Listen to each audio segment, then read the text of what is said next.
The United States of America is a Western nation known for its democratic values where citizens have the right to vote for their political leaders, express their views freely without punishment, and make personal decisions in a country often described as the land of liberty and freedom. However, what if I told you that this ideal is not always reflected in reality?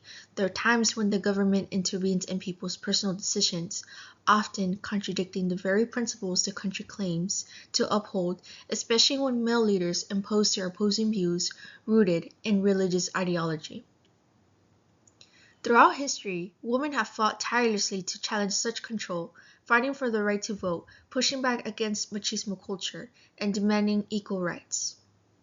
My name is Joanna Carrion, and today I'll be addressing a delicate yet deeply important social issue that has been debated for decades: abortion, a topic at the center of the ongoing struggle between pro-life and pro-choice perspectives.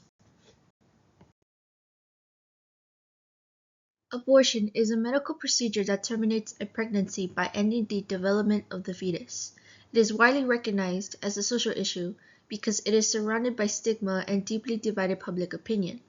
At the core of the debate are complex questions about bodily autonomy, specifically who has the right to make decisions about a woman's body and reproductive choices. Abortion laws often reflect the values and interests of those in position of power, rather than prioritizing the needs of women, particularly those from low-income backgrounds or with limited access to healthcare. At the same time, concerns about the potential misuse of abortion access are often raised. In some cases, individuals may seek abortions due to lack of sexual health education or failure to use contraception, leading to unplanned pregnancies. This underscores the importance not only of protecting reproductive rights, but also of ensuring access to comprehensive sex education, healthcare resources, and preventative care. Together, these measures support informed decision-making and help reduce the need for abortion in the first place.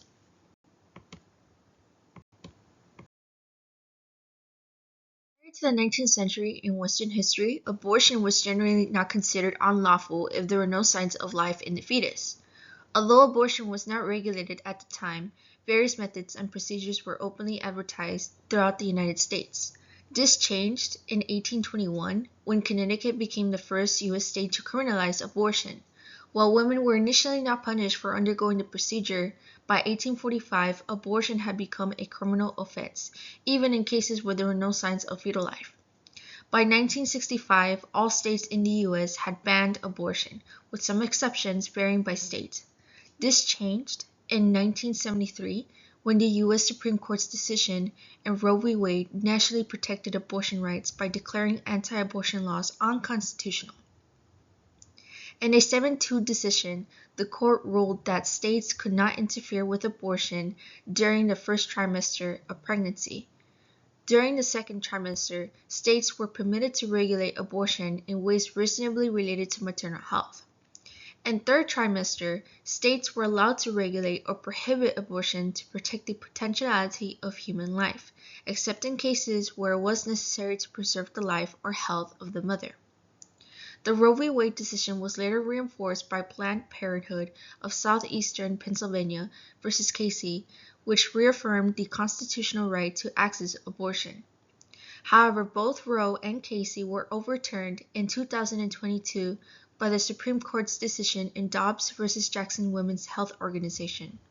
In a 6-3 ruling, the court eliminated the federal constitutional right to abortion, returning the authority to regulate or ban the procedure to individual states. Although many pro-life individuals and organizations view the fall of Roe v. Wade as a victory, it also led to serious and often devastating consequences.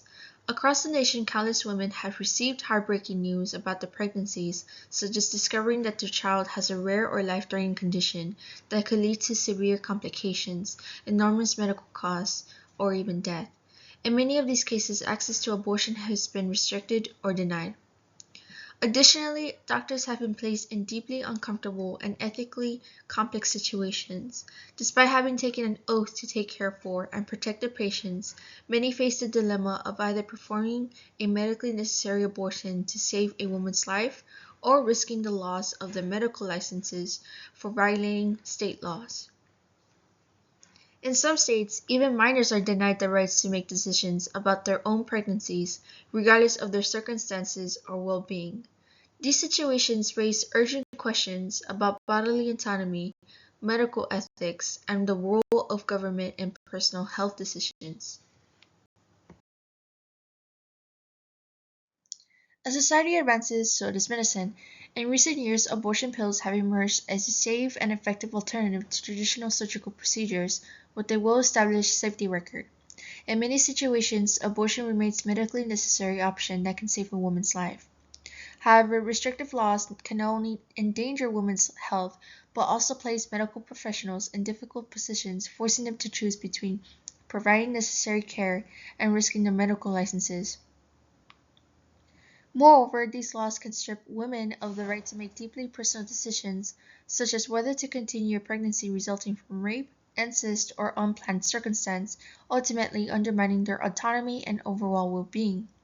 As stated by a sociology professor at the University of Colorado, quoted, "People with resources are likely to leave the state or find more information about medical abortions. People who don't have access are likely to have serious health problems, live in poverty, and have less access to resources." End quote. This demonstrates that abortion is not only a safe medical procedure, but also a critical form of health care that protects the lives and dignity of those who need it the most. Not every pregnancy progresses safely, some are ectopic or non-viable, and in the worst case scenarios, there's little to no chance of the baby's survival. In such situations, denying access to abortion can result in severe physical harm and emotional trauma for those in need of medical care. National legalization of abortion will help prevent unnecessary suffering and ensure that individuals receive timely, appropriate health care regardless of where they live. While Roe v. Wade was in effect, individuals have broader access to abortion care without facing legal barriers or being denied services based on the nature of the pregnancy. However, allowing each state to establish its own abortion laws, as is currently the case in the United States, undermines reproductive freedom and creates unequal conditions for people who can become pregnant. This lack of consistency restricts equal citizenship and bodily autonomy. It also forces many individuals to travel long distances for care or endure unwanted pregnancies, highlighting the urgent need for nationally protected access to abortion. As stated by U.S. Treasury Secretary Janet Yellen, quote, "Eliminating the rights of women to make decisions about when and whether to have children is a setback," end quote. While everyone is entitled to their own opinions, whether shaped by faith, values, or personal experience, the decision should ultimately rest with the woman based on her individual circumstances. Abortion bans deny bodily autonomy by taking away an individual's rights to make personal decisions about their own reproductive health. This limits their freedom to choose what happens to their body and forces them to carry a pregnancy regardless of their circumstance, health, or will. Such bans interfere with fundamental human rights and reflect broader patterns of inequality and control. As explained by Tara Sander Lee, Senior Fellow and Director of Life Sciences at the Charlotte Lussier Institute, quote, "Life begins from the moment of conception, when the sperm from a male fertilizes the female's egg, creating a human life," end quote. From this perspective, ending a life regardless of its developmental stage is considered morally and legally equivalent to murder. Even when the life consists of only a few developing cells, it is still viewed as a human life by many. Abortion is often seen as an ethical dilemma, as it involves concern for both the well-being of the mother and the life of the unborn child. It is, in many cases, a profoundly difficult and personal decision in which one must weigh complex emotional, moral, and medical factors.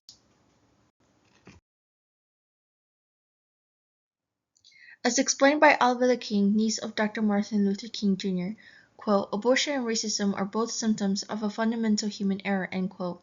In other words, in the pursuit of personal desires, people may justify extreme actions even when those actions come at a significant moral cost. Additionally, U.S. Supreme Court Justice Clarence Thomas has argued that abortion has heightened eugenic potential of reproductive decisions, stating that it can be used to eliminate children with, quote, unwanted characteristics, end quote. This perspective suggests that while abortion has expanded access and autonomy for women, it also raises ethical concerns, particularly when pregnancies are terminated due to inherited traits that are beyond anyone's control. Increased access to health insurance and affordable contraceptives has contributed to a decline in abortion rates. Historically, abortion was often used as a method of birth control and family planning due to limited access to reliable contraception, inadequate sex education, and a lack of resources combined with the fact that childbirth has always carried medical risks. However, recent studies show that teens today are engaging in sexual activity later than their parents did, with a reported decrease of 27.4%. This shift highlights the importance of providing alternative options, such as comprehensive sex education, effective birth control, and accessible health care, and insurance coverage to reduce the likelihood of unintended pregnancies. After presenting both sides of the abortion debate, I'd like to take a moment to explain why I choose to focus on this controversial yet important topic, as well as share my personal thoughts. So, believe it or not, I once identified as a pro-life until I began attending university, where I quickly realized that life is far more complex than it may initially seem. You know, coming from a Mexican American background, I've seen how teen pregnancy is not only present in my own family, but is common within the broader Latino community. Many young women are expected to sacrifice their education or personal goals to raise a child. While there is nothing inherently wrong with taking on that responsibility, I began to recognize how society often frames these situations in black and white terms, ignoring the many shades of gray that reflect the real-life challenges people face. When we take a closer look, we find that much of the concern surrounding abortion stems from a fear of what sexual freedom might lead to, which is a society where people are liberated but not responsible. However, this perspective frequently overlooks the root causes, such as lack of access to comprehensive sex education, healthcare, and supportive resources that influence the decisions individuals make. We must also acknowledge the financial burden that comes with pregnancy and childbirth, especially in a country where healthcare is not free and raising a child is incredibly expensive. In addition, many anti-abortion laws are influenced by religious or ideological beliefs that can be discriminatory, close-minded, and dismissive of the realities women face. Too often, women are unfairly judged or shamed for expressing concern about their futures, the viability of their pregnancies, or the risks they might encounter, despite the fact that not all who become mothers are guaranteed to be emotionally, physically, or financially prepared.